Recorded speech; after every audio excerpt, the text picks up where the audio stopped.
আসসালামু আলাইকুম। তারপর আজকে আমি যাব শীতের দিনে বেড়াতে। তারপর আমি যাব শিশু ক্লাসে একটু পড়ালেখা করে বিকেলবেলায় যাব।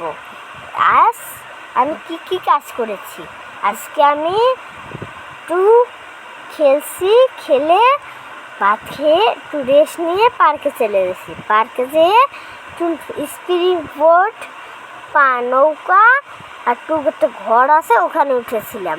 তারপর আমরা একটু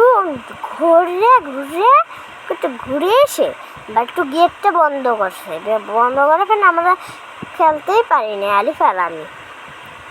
তারপর আমরা এক জায়গা দিয়ে আমার রাস্তা ছিল, এখান থেকে আমার লয়ে গেছে পার্কে দিয়ে বাসা।